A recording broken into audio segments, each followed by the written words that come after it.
welcome back. We're on our second day of the symposium.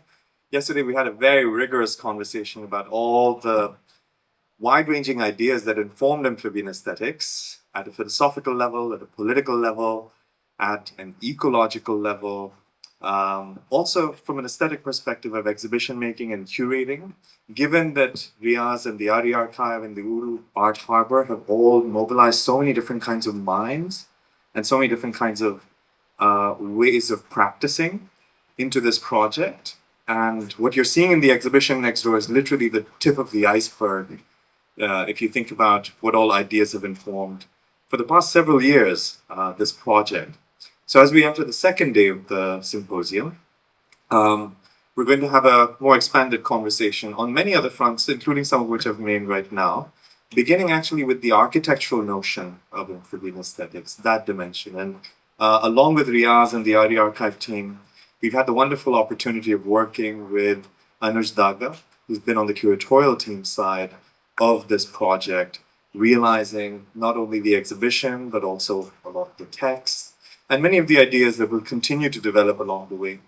We had many good questions raised yesterday, and I hope some of those will now also be reflected upon today and tomorrow. Anuj is a mentor, an architect by training, and also currently with the School of Environment and Architecture in Mumbai, and a role model for many young architects, but also people who think about urban studies. And his own practice has been looking at fragility in many ways, fragile embodiment. And that fragility kind of expresses itself in architectures that generally develop in precarious conditions, but also what does it mean to inhabit architectures of precarity? So that conversation with Dima Srouji, who's an artist and architect as well, and participating in amphibian aesthetics. So I think it would be a very enriching session that we have ahead of us. The format of today is going to be a series of panels. All of these are being recorded. So when you ask questions, do just mention your name because the camera is not going to get pointed at you unless you want to remain anonymous. By the end of the evening at 6:30 p.m., we're going to have a performance by Shabnam Virmani and the Kabir Project that is also in the exhibition. So on that note, a round of applause for Anuj and Dima. And over to you. Thank you. Thank you so much, Sabi, for that gentle and warm introduction and also setting up the stage. As Sabi said, I'm an architect by training and I studied history and theory of architecture incidentally at the same institution, Yale University, where Dima also studied. And it's interesting that this exhibition kind of brings us back together, a decade later almost. And it's a wonderful opportunity to be in sharing the stage in such a setting of an exhibition which is actually kind of somewhere linking us also geopolitically in some sense. And like Sabi was saying, after being trained as an architect, I was already in the space of, culture, cultural discussion. And when I came back, I got more involved in curatorial work along with Riaz. In fact, who introduced me to the really, really pertinent issues of South Asia, and then extending further to the beyond the waters of Indian Ocean and the way in which these waters connect us to the histories that come to us from these different lands. So, and in that we have also kind of, I mean, my own practice has also kind of tried to look at the connection between Asia, Africa, and we've been kind of looking at how how people in this space are in a constant state of waiting because of the particular kind of geopolitical tensions that they are constantly faced with. And that's another theme that actually kind of also overlaps with Dima's practice for me. And before I get on to a kind of conversation with Dima, I want to quickly kind of highlight that Dima is also an architect by training. She's a Palestinian architect and artist, and currently she's teaching at the Royal College of Art and she's very interested in exploring the notions of space and memory and materiality, archaeology in her work. And the work that she has brought here to the exhibition is also kind of deeply embedded in all these issues. So I'm really excited in kind of opening these layers and theme of the exhibition, through this conversation. So, while preparing for this conversation, I was this idea of the architectural imaginary. I was thinking of, what are the ways in which you put the axis of imaginary with the idea of the amphibian, and also triangulated with architecture itself. And the question of, the idea of place became very important. And the second was the location of the self in place. And in Indian tradition of Advaita philosophy, there are four states in which we exist, and these four states are the state of waking, where you are awake and you are kind of encountering this reality.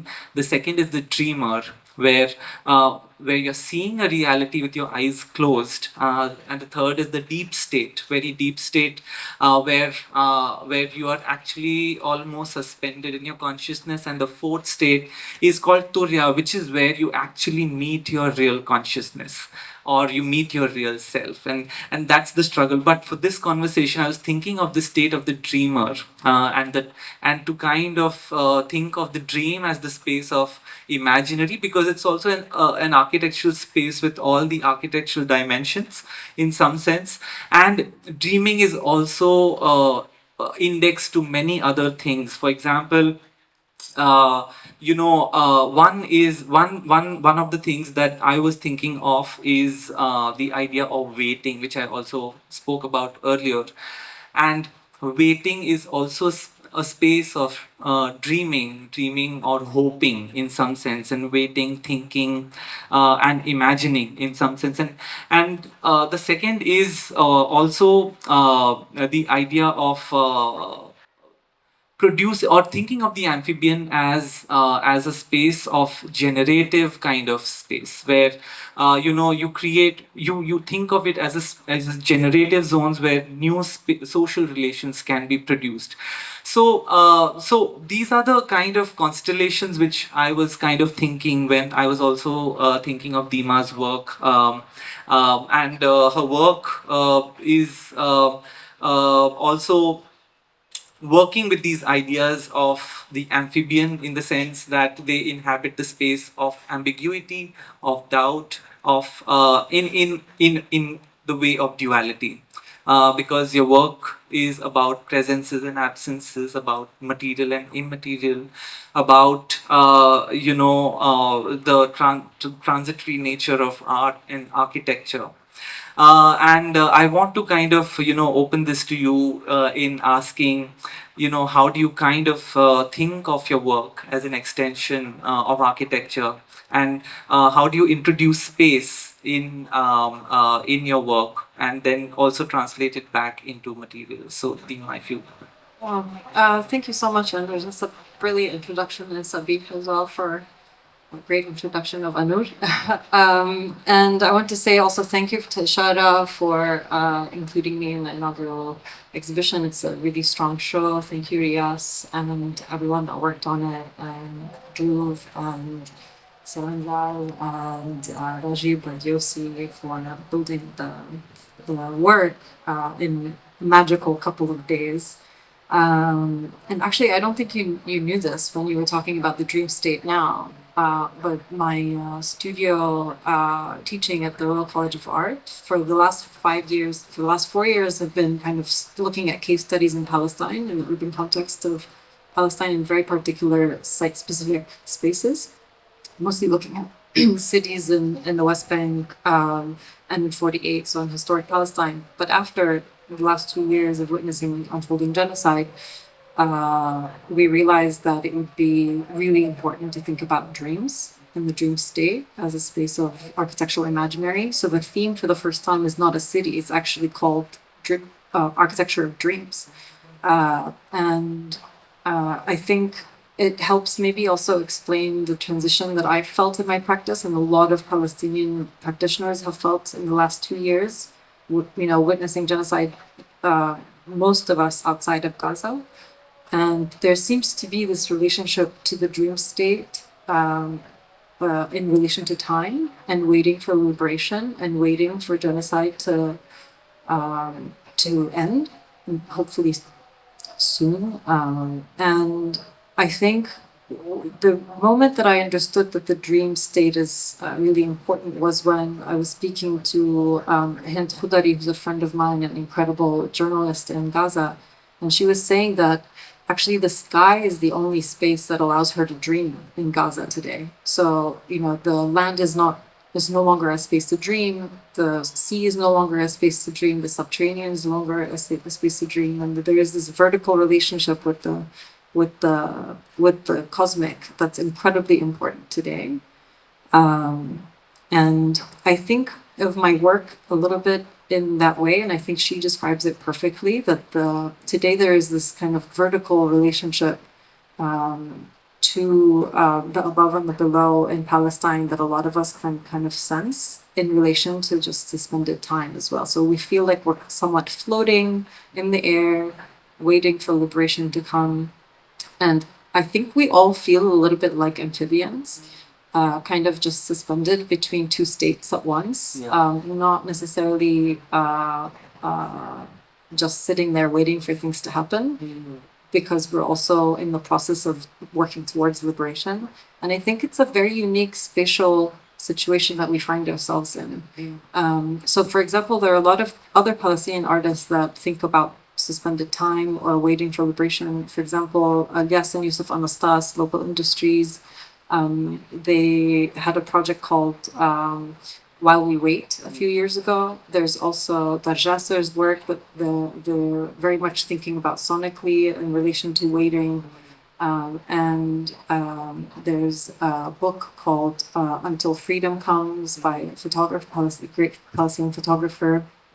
And I think when it comes to the installation that I have here, which is very archaeological, so it is somewhat grounded. It was, in this sense, actually an immediate reaction to the site and to the exhibition, because there, as you walk into the exhibition, there's these incredible works by many artists, and a lot of them are thinking about burial traditions and rituals of healing. And there's Sufi music playing, and then there's an incredible graveyard with a relationship to dignity that we don't see in Gaza today. And so there's this relationship to burials with dignity, and the living and the dead not even being dead, right? Because they're not buried with dignity. So there's also this amphibian relationship there. But I can, I think I could have, the way that I responded to that was creating an archaeological replica of one of the tombs that were excavated by the British in Gaza in 1938, in 1930s, in 1931 to 1938. And the human remains from those burials were exhumed by the British. So the human remains are now mostly in the UK. And all of the grave goods that they were buried with, including incredible glass vessels and pottery and incense bottles and so on, were also looted and taken by the British to the UK. So this was a replica of the excavated tomb, but with the negative of the tomb, kind of imagining return. And it's a 3-part installation. There's the sound work and the video that are all also playing footage of archival footage and the sound archives that I've collected over the last few years that play in reverse. So kind of reverse that colonial continuum. While you were talking about the tombs, I was also talking of borders and displacement, which again kind of brings that to, this idea of waiting. And I was also thinking that do borders exist within tombs? Or like do borders exist in the sky? And And on that, like what we are kind of waiting in some sense is also a massive displacement of in the aftermath of the destruction that has been caused in Gaza, and that also puts people in such a space of waiting, which and in this space of waiting, I wanted to kind of ask, and this is such a architectural kind of question also. Right now they'll be encamped in these spaces where they have to make a new social life possible, where they have to kind of imagine for themselves a new inhabitation, a new kind of shelter for themselves. And in that, I think one is that you turn the tomb into a space of the negative of the tomb is the space which contains the body in the exhibition here. And the second is it also becomes simultaneously the space to project the future. So I was thinking of how the amphibian actually one way is to think of it reflectively, but the other is also to how do we think of it as a projective condition, where how do we create new spaces of these new kind of social relationships that will get formed, and how basically I'm also reminded of this very beautiful provocation by Rux Media Collective called Provisions, where they speak of the doubt, and the value of doubting, or the production of ambiguity, like I like to think of it, where in creating the condition of doubt, you offer new provisions for people to actually inhabit and make community. And you don't settle on to any kind of notions of this or that, but you allow for a constantly reflective space for people to inhabit and co-survive in some sense. So I want you. I would really like your reflection on this, about how do we think of the amphibian, and therefore also the architectural imaginary as a projective kind of strategy to imagine new kinds of spaces for this transitory, provisional kind of inhabitation for the future. I think one way to think about it is that waiting is a very productive act. Like slowing down time is a really productive space to sit in. And that's where a lot of thinking happens. That's where a lot of reflection of the body happens, of the collective, of the status quo that we're in. I think, one of the other installations that I've worked on here with my partner Piero Timmerson in the Biennial was is specifically inspired by spaces of decompression by the architect Ugo Pietro Urbinez, the incredible Italian artist that Piero introduced me to a few years ago. And I think an amphibian is kind of a space of decompression in a way. And there's a lot of spatial qualities to that, and not necessarily physical in some cases. I think it's a state of being. And when it comes to archaeology, because we're not exactly in this installation, for example, we're not talking about a literal return of looted artifacts. It's almost like a meditation, or a spatial wishful thinking in some ways, of returning bodies and our ancestors' remains and our soil to the ground, which is it's not a real. It's a kind of I don't know, it's an imaginary, a speculative practice, but it does do something, right? I think that the question is, what does it do? And I think that it does have physical ripple effects on the ground that we're hoping to see in the next few years. I think the art practitioners in the last generations have made a huge political impact in Palestine. And there's a big disagreement actually within our generation, within different generations, of can art be can make a policy change on the ground or not. But that's a different conversation. I think when it comes to, for example, archaeology, the way that I think about it is, what can you do, for example, when you make a replica of the looted artifacts and return them home? That's a real there's a real impact there. So, for example, there's a permanent installation I'm working on with the Palestinian Museum on the archaeological sites that were looted in Gaza in the 1930s. And we're working with Palestinian artisans to create replicas of hundreds of artifacts. We've kind of worked on 15,000, we've created an index of 15,000 artifacts that have been looted from Gaza, from one site called Ancient Gaza, which is Tal Ajul. And that's going to be a permanent installation in the garden. And even though it's not the actual return of it's not a real restitution, it's an imaginary spatial impact that actually exists in that space. And it's the Palestinian garden, so it's the Palestinian landscape. They do return home in some ways. They're made by the same hands that made them thousands of years ago. The know-how continues, the knowledge continues.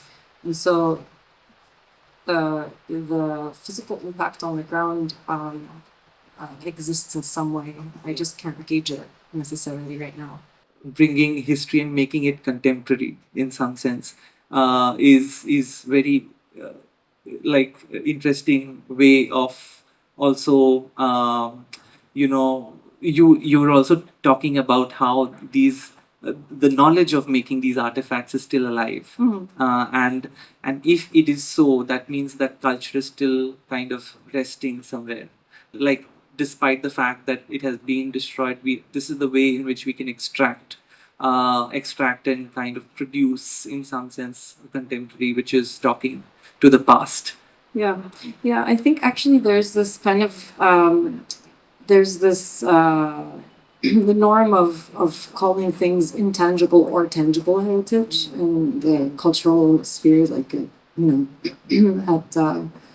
different United Nations kinds of languages. It's always separate, but I think it's safe to say they're never separate, right? Like the object doesn't exist without the maker, and the maker creates objects, and there's kind of this beautiful rhythm between the two. And the object could be 5,000 years old, but the maker is still alive. Yeah. And I think it's there's a lot of magic in that with time, and that's why I think with Palestine, time is incredibly important, because a lot of us think back to 1948 as a kind of moment of the beginning of occupation, and reversing time is today is kind of a silly attempt at reversing the colonial occupation, so colonial occupation of 100 years. But if you actually reverse time even before 1948 and then fast forward it to 2050, something really interesting starts to happen. And it's almost like that relationship between the artisan and the plot.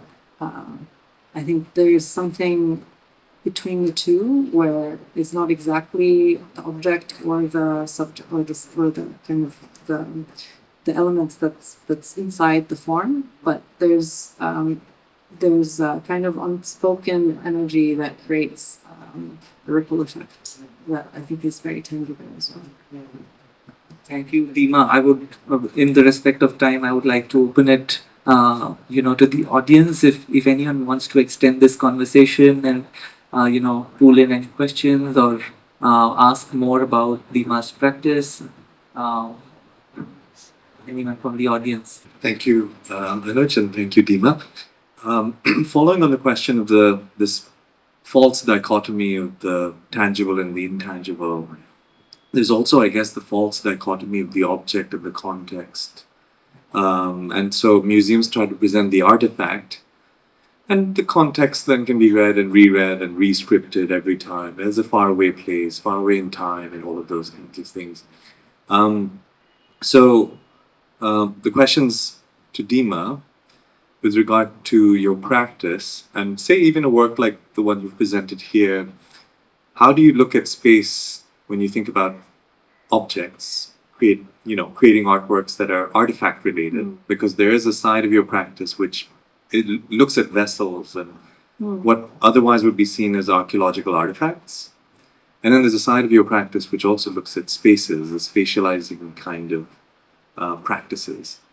And I know it's never, you're not treating them as a dichotomy, but how do you engage with the two, the artifact and the site, and the object and the space? How do these kind of feedback loop into one another whenever you're making works? It's a great question. Thanks, Sabi. The first thing that came to mind as you were asking the question was a lot of kind of new theory that's emerging with incredible Palestinian professors, that including Dr. Nader Shalhoub, who's been writing a lot about ashla, which means it doesn't have a direct translation. Speaking of translation, it doesn't have a direct translation in English, but it kind of means dismemberment, but specifically of flesh. And I mean, this is quite a morbid reference, but I think it helps explain space in the way that we think about it now. But for example, in Gaza, when a father loses their child and the child is killed and they are in a box, their parts are in boxes, the ashla are in boxes, that father is not losing his child, as Nadira says. She says that there is a kind of an unorphaning. He is still holding the parts, the child is still there, and they are still living, and he is still a father. He's never going to be no longer a father after this period. And I think when it comes to the dismemberment of Palestine, it's not just our people and our refugees and displacement. It's also our artifacts and our objects and our cities and the architecture of the city.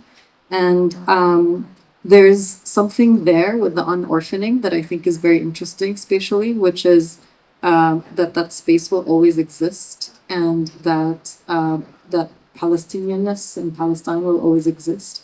And I think that there's an really important attempt to think about rememberment of the dismembered parts. And this is something also Dr. Dr. Jasbir Puar thinks about a lot, is this concept of rememberment. And I think what I try to do in my practice spatially is reattaching and restitching the dismembered artifacts with those spaces. And it doesn't necessarily mean that they have to go back to a particular city or that they're restituted to a particular tomb that they were excavated from. For example, one of the works I did with the Victorian Albert Museum a few years ago was working with forgery makers of archaeological glass vessels, but instead of returning them to the sites that they came from, actually there is a return to for example, there's a perfume vessel that's made out of rose water. The decision was actually to return them to a family that still makes rose water in Nablus, and that's not where the archaeological vessel came from.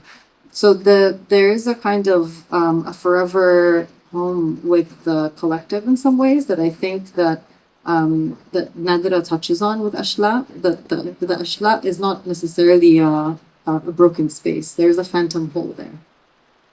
Yeah.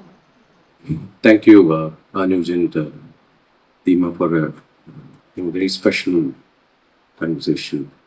I just want to ask, just as a person who's been engaged in this project from an amphibian perspective, when I started seeing the way Dima came into the site and started rethinking the dialogue with the courtyard.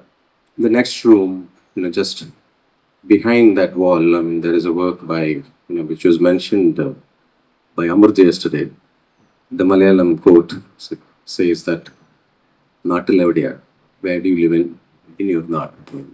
Or Kaatilevadia, where do you live? In the forest.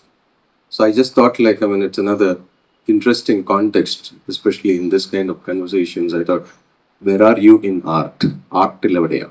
So it's a very interesting context, especially when we are debating whether art can be a site of transformation. I feel dealing with political art in today's world, when we walk after the work spatially, when you reach at the center of that space where the hull is, with the voice of the voyage moving in, carrying everybody towards a certain kind of an imagination, then you see Dima, right hand side, white balance, and Kabir, and Shilpa with another slogan. And the last image, a space where juxtaposed with the idea of breaking and making.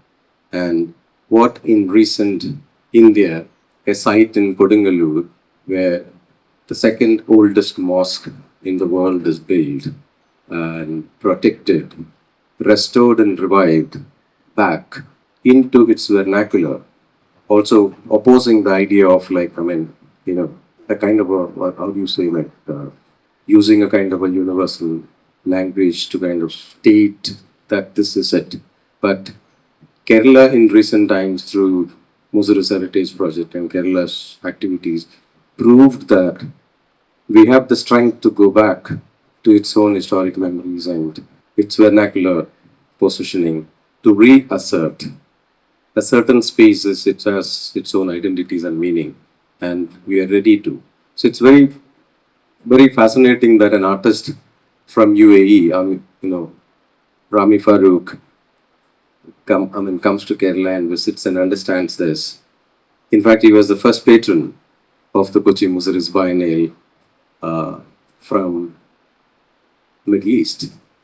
So he continues a certain kind of an engagement with Kochi, and he realizes what is that finesse and what is the message that a state like Kerala as a space, as Malayali internationalism, which could be like traveled, across as a message from South India as a message of secular. So it's interesting. I'm very interested in connecting with Apukan's work, Touching Your Wall, where he asked this question in continuum. I felt that, from that work, my takeoff was, that amphibious takeoff was like, art Tilodia, where in art you are, or where do you live in art? That kind of a space that we were all trying to kind of occupy. So I just wanted to, get your feeling that when you arrived in Kochi, there's a lot of, flair and flavor and conversations, and you also showed an interest, to come back to Kochi and engage with more people. What prompted you to kind of immediately, respond and think about a work which marks your space, in a very different level? Thank you. Yes, I think there is an immediate reaction for sure upon arriving to see the city. There's an uncanny familiarity, I think, and a sense of home that I felt here. I think that we were having this kind of conversation earlier about the possibility of architecture to create home, and the relationship of architecture to sense of safety and shelter. And I think that this is a question that I've been thinking a lot about in general, which is the importance of responding intuitively to the spaces that I occupy, or the spaces that I respond to. And it's actually there's a little bit of doubt in the spaces of creating art. I've been working, I think, for 10 years mostly as an architect, and then starting as an artist just in the last couple of years, really. So the spatial relationship to art for me is a very particular one. I think that there's usually a visceral relationship to space first. It's very hard to do work without actually being in the space beforehand. And so when I arrived, of course, there's an entire practice of site-specific installations and so on, but that's not necessarily what I think happened here. That there is this relationship to that particular courtyard that immediately prompted me to think about archaeology, to think about the work of white balance. And we already had a few installations kind of ongoing, and I know Rami Farouk's work, and so it's not even just a site-specific installation. It's a kind of a reaction to having a conversation with you on the first day, to thinking together about the history of this space that we were living in, which is also one of the earliest Jewish homes in Kochi, and me coming from Palestine, thinking about, okay, well then, this is a very unique situation. And, bringing in the history of the architecture of Gaza into this space felt really important. So it's not even site specific, right? It's a relationship to the artists as well that are there, to you, to the conversations that we were having at the time, and really was a visceral response. And the colors and the materials and the scale and the relationship to the soil that we chose together. The oxide I saw in the space next door and was incredibly inspired by it. So also materially, I think it was really important for me to be here to create this installation. In fact, I also feel that it brings us back, like Rias's provocation brings us back to, what we started the conversation with, the location of the self. And in your kind of work or response to the site, I'm kind of thinking of how you kind of almost transformed the curatorial site as a site of ongoing invention and survival. And this is also, in some sense, the state in which people in Palestine are. Like, I think rather than kind of, I think in the sense of moving forward, this kind of state of immediate processing of situation and making meaningful inhabitation is something that they all can hope for, or we can hope together with them. And I think in that sense, this was a small demonstration of that in kind of not being rather conversing with things around you in a reflective way rather than creating boundaries. And I think that is demonstrated so beautifully in the way you choose to reorient the original idea of your contribution to this curatorial project. So Thank you for allowing me to do that. so Amrit? Hi. This is a more generic question, and you live in London. Mhm. It's a very cosmopolitan city. You engage with the diaspora, people living in exile, etc. As a Palestinian artist, how do you find your practice possible in Europe these days? I mean, we all read about the kind of conservative Yeah. upsurge in all these places. I mean, places which were once very friendly to issues of freedom and issues of people living in exile. Now there is a certain closing of minds, and there is clamping down on that kind of expression. So, how does artists like you, Yeah. practice in these places? Well, first, I would never accept an invitation from a space that doesn't allow other artists to speak their mind and for the freedom of expression that they have. So I wouldn't even get those invitations to begin with. So that's one way to kind of think about it. The spaces that invite me are people that I really love working with, that have the right politics. The gallery that I work with in London is Ab Anbar. They're from Iran. They're, have the best politics in relation to other galleries that I've worked with. Well, I mean, that's why I work with them. And I'm very, very lucky to also have an incredible dean at the Royal College of Art, Dr. Adrian Mehboob, who's allowed us to kind of protect our space for freedom of education as well. And it's ridiculous to me that we can't do this work everywhere. Of course, I've been censored before. Of course, the shows have been cancelled before. Most Palestinians have experienced this. People have also tried to fire me from my position with the RCA.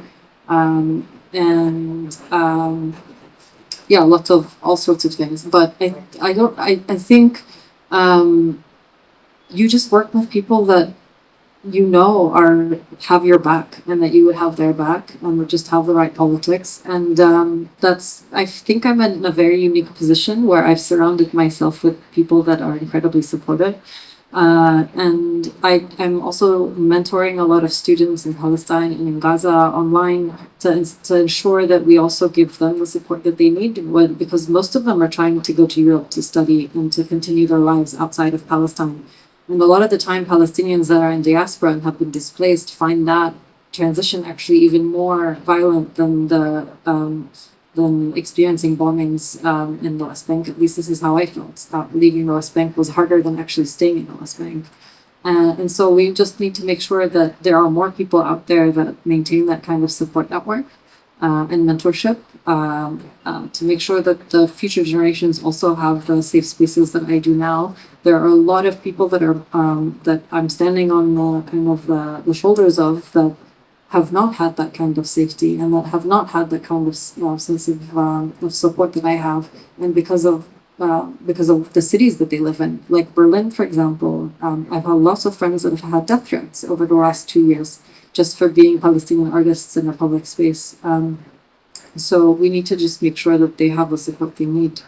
And the institutions in Europe need to just stop fearing what isn't actually that dangerous. Like, there's this aura, I think, that a lot of Zionists are able to put onto to kind of to create a sense of fear. And so there's a lot of self-censorship that happens in the West. So people choose not to do something because something might happen, which I think is absolutely ridiculous. Preempt it, maybe, do it, and if something happens, deal with it later. Don't shoot yourself in the foot and shoot other artists in the foot for being who they are.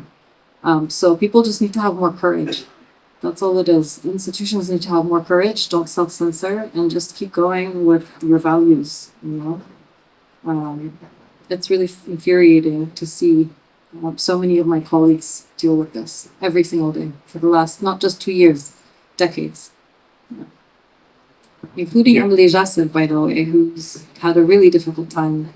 And not just Palestinians, the artists and architects that are standing in solidarity with Palestinians receive a lot of censorship and death threats as well. It's no joking matter. So we just need to be there for each other.